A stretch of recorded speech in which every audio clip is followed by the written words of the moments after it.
Good evening, everyone. Welcome to a special Rangers review. It's a press conference reaction video as Russell Martin and Jack Butland have been speaking ahead of tomorrow night's Champions League qualifier with Victoria Pilsen. Joshua is at the stadium for us. He has spoken to both.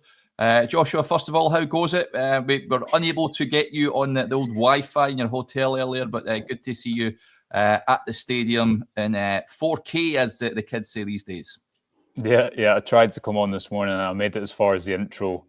Got a wee chat with you and Stevie and then got kicked off right away. So it wasn't to be, but hopefully tomorrow with you, me and Chris. But I find plenty to get into as ever. Obviously, Rangers have this kind of quick turnaround from Saturday, which I suspect that they'll be quite happy about, and plenty to discuss from, especially what Russell Martin had to say. I thought Jack Butland spoke well and went into quite a lot of detail actually about working with Russell Martin so far, his impressions and also the summer he's had, and that's well worth a watch because it goes into a lot of detail. But the big takeaways from Russell Martin, that injury update he provided and the Mikey Moore situation, and also I think towards the end of the press conference what he had to say about Nico Raskin and his future at Rangers too. Yeah, so let's get to it. So he did say that Mikey Moore, Hamza Igaman, and there's someone else as well that will be Tello Asgard. The weekend. So that's good news at least. Good to see them back in action. And Nico Raskin, you mentioned there as well. Some interesting points you can see. Well, first of all, you can go and watch both pressers over on the YouTube channel, folks. And there's an interesting clip that he mentioned that Nico has been subject to a number of people ringing him over the course of the summer, and he's had a good chat with them about taking him out the side. I thought that was pretty insightful stuff from Russell Martin on Nico's future. Yeah, it was, and we'll get into the injury situation too, but the kind of top line on that, if people want to know about it, is that Tello Asgard and Mikey Moore and the third name, Hamza Gaman, won't be playing here tomorrow. It's too soon for them tomorrow, but they should be. Moore will be registered, and the other two should be back fit, ready for the weekend, which is a positive that that's eventually done. Rangers can probably get away without taking that risk tomorrow because they've got this 3-goal advantage. But on Raskin, Martin didn't go so far as to specify that he'd been tapped up, but it's common sense. You know, players are on social media. There's been a lot of noise about Raskin's future, and in effect, he said, "Look, of course it's going to impact you when you're a young guy." But he went on to say it was hugely praiseworthy of not only Raskin's impact at the weekend, but he said his impact since he came out of the team, his exact line was, he's been like a different player. He's been incredible. The big undercurrent to this conversation is Nico Raskin was so good at number 6 last season. Russell Martin has signed Joe Rothwell primarily to play there.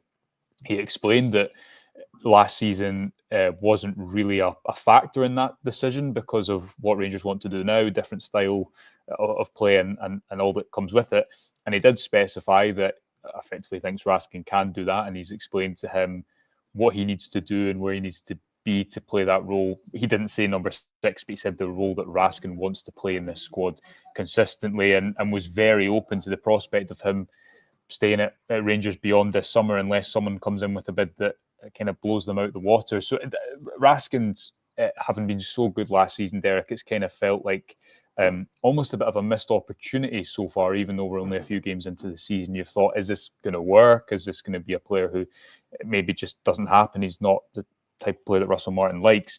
But if you go and watch those comments tonight and what he had to say, I think it was anything but that, and actually was quite a backing of the player and a bit of line in the sand away from the noise of the summer. And he mentioned Mohamed Diomande with that too, all the uncertainty that's surrounded these guys' futures, and perhaps a little bit more stability and buy-in that he sees that has really pleased him in Nico Raskin's situation in particular.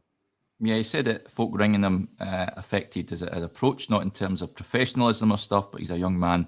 Of course, it's going to have an impact at some point. And he said he had a discussion with him since he came out of the team. He's been a different guy, incredible, he says as well. So he needs to stay there all the time.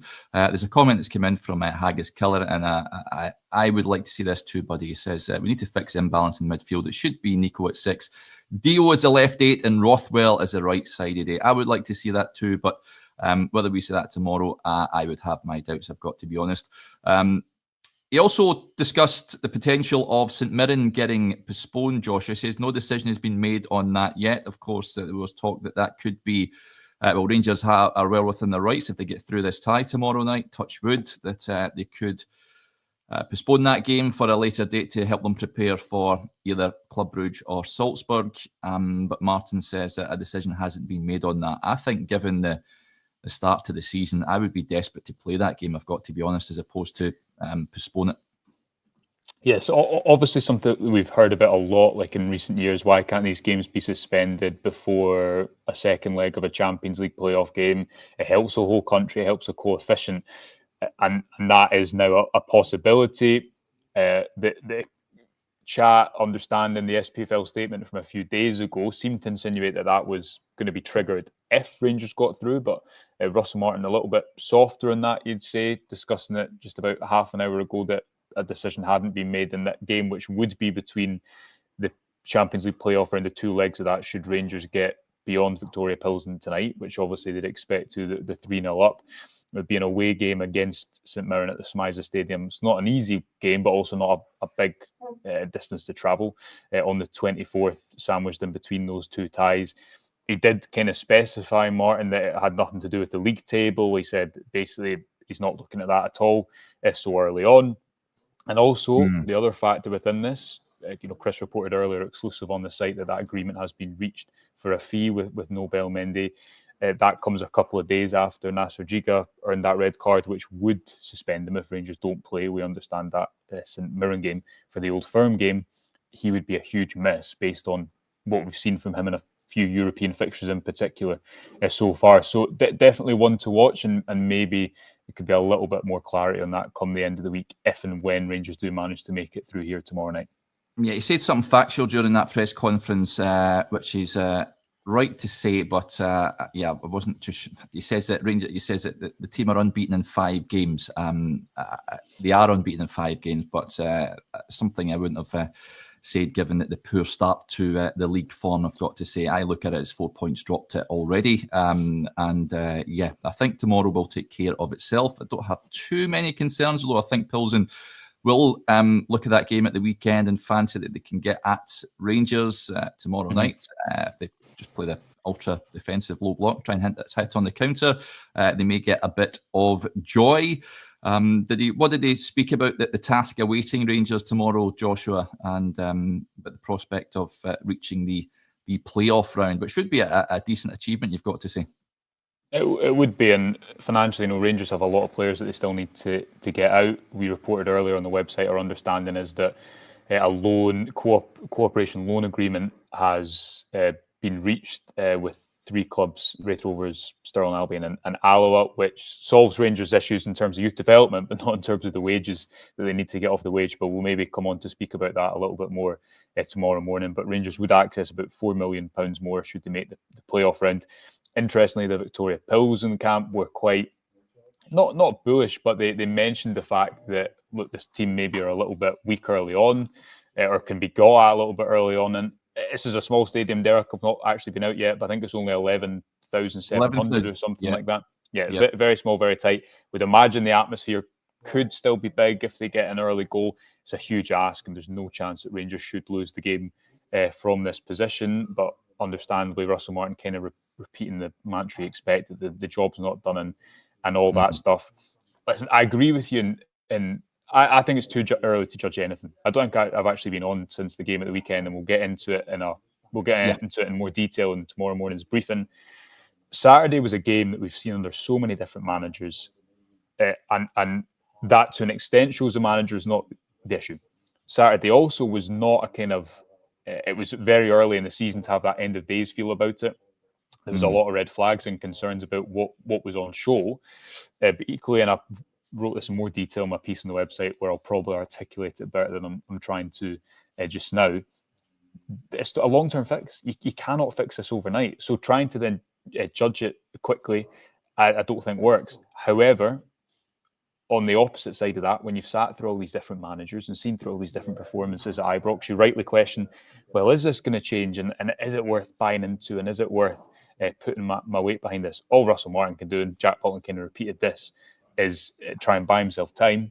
in the eyes of supporters, obviously, as he had to when he came in, as any manager would have, with results and demonstrations like you saw last Tuesday of what the patterns and ideas that Rangers are maybe going to play. I still just think, Derek, they're a team that are incapable of, what would I say? They're incapable of kind of setting the intensity in a game when they've got the ball and when it's not there. It needs a red card or half-time or pressing moments in space to kind of provoke that for them.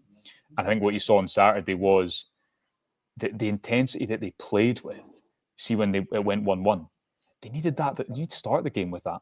But the habit that is not there, and it's so detrimental because they sleepwalk into those games. But as mentioned, we can speak about that more tomorrow. And as you'd expect, Russell Martin very much trusting the process when asked about Dundee and the what the reaction's been like at the training ground in the last couple of days since it. Yep, you can go and watch, as I mentioned, folks, those 2 press conferences from Russell Martin. And, well, just quickly on Jack Butland, Joshua, he talked about a big summer for him and having the confidence to come back and regain that #1 spot. He also said that he doesn't want to keep seeing managers come and go at the club. He wants to be successful, which I get as well. He also had maybe a pop at some that criticised him last season as well. He says it wasn't as bad as what some were making out. Yeah, we've got a blanket ban this season on spoke very well in a press conference, haven't we, at the Rangers Review HQ? And rightly so, because again, words only mean so much, and you know, so many managers and players have spoke well about how things are going to be different, how things are going to change. You've got to see it. You've got to see the product. To Butland's credit, I think he has started the season well. Rangers wouldn't be here without him. No chance after that Panathinaikos first leg. But he backed himself. He was bullish, and as you say, kind of emphasised that there was some bad moments, but there were some good moments too. I think the difficulty is if you're a Rangers goalkeeper, those bad moments have to be so inconsistent because and infrequent, especially in a team like last season who probably relied on their goalkeeper too much, and maybe that exacerbated problems. But yeah, he discussed working with Martin at length. He discussed his summer at length and his mindset, and was very open about all of that. So you can watch that, or you'll be able to read it soon on the website too. It's obviously far too early to talk about votes of confidences and managers or anything like that. But what he was doing is he was laying out, this is why I think this can work over time. Holding that intention with the fact that Rangers need to get results, and nothing will work here unless you get results. There is a base level you have to keep up with as you seek to improve over time. But yeah, definitely well worth a watch. About 10 minutes or so speaking over here this evening in the Czech Republic. Yeah, you up to anything tonight, Joshua? Maybe a sampling of Pilsen or 2 when in Rome and all that? Maybe, yeah, I didn't yesterday. So busy couple of days at Rangers Review HQ between you coming back from holiday and Chris with his transfer stories. We had the story about Noble Mendy today and the loan cooperation agreement too. Some reaction from the weekend. So yeah, maybe tonight will be a little bit quieter, but big game tomorrow. In some ways, coming over here, Derek, and writing that piece from the game at the weekend, you kind of think, Rangers can't shake this feeling until really the Old Firm, because Alloa's not going to, regardless of what happens there, it's not going to. I'm concerned. I've got to be honest, Josh. I'm concerned about the next league fixtures. I'm anxious to say the least. Yeah. There's a lot. I'm a bit concerned about Alloa, to be honest with you. I mean, they beat Dundee. Yeah, well, listen. If Rangers were to put in a similar performance against Alloa as they were to Dundee, I'll come back and I'll say I agree with you. I think you give them one game to Russell Martin, one game to try and rectify it. But I agree that it was just so ponderous. Lethargic is the word he used, isn't it? Yeah. And yeah, everything that people experienced, it was terrible. And again, a game that you've witnessed under so many different managers. As we keep coming back to, there's a lot to be proven, isn't there? So a lot to be proven. The difference is you don't inherit a club like Rangers, whether it be management or ownership. You don't inherit them off the back of a few good years. You inherit them off the back of 3 awful years without much in the way of success or sustained hope. So again, you can understand when people then go to a game like that and you think Dundee, who've been knocked out of the League Cup, Dundee, who are sitting there in their shape and sitting there in their block, why can't you create opportunities and and create chances. So maybe in some ways there'll be a bit of pressure on Alloa to show, because as you say, the challenge will be somewhat the same, even if the quality should be lower, because Alloa are in League One. Do you want to maybe play that St Mirren game because of how the season's played out? I'd argue, yes, maybe you would, but it's not an easy game going away there by any means. No game is easy. No game is easy at this moment in time. I think there's still a few more bumps to negotiate here. If I may quickly say that I think the one player in Tello Asgard, obviously back for the weekend, he's not going to be fully fit. I think he's been such a big miss for Rangers because they've not had that. Their number 8s aren't even that number 8s often. They're picking the ball up in the positions of winger would, right? Or a number 10. You need someone with end product there. And I thought that at the weekend, that's where the space was. I don't think Des was as strongest with his back to goal, but that's where the space was because they were playing a back 5, so the wingers were marked out of it. You need Asgard in there. Rangers still looking to bring in a left back, is our understanding, after Nobel Mendes isn't a centre back who's going to just kind of be an ad hoc cover there. They still want an option there, a first team option there. Mikey Moore being registered will give you another option from the bench, and suddenly the squad looks a little bit brighter. But yeah, tomorrow night maybe an opportunity to put, I was going to say put some things into practice from the weekend, but then it's going to be such a different game you'd expect because it'll be so open. So how much will we learn? I'm not entirely sure. No, I know. Right, we'll let you go before you get chucked out. The Doosan Arena. I think it'll be, how many Rangers fans we expecting over there, Josh? It will be a fair contingent.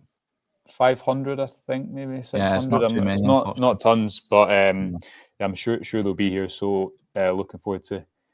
I'm about to get kicked out, Derek. So right, we'll see you in the morning. Yes, we'll wrap up there. Right, folks, we'll be back on tomorrow morning, 9:30. Hopefully you enjoyed that. And good night. Enjoy the rest of your evening. Bye for now.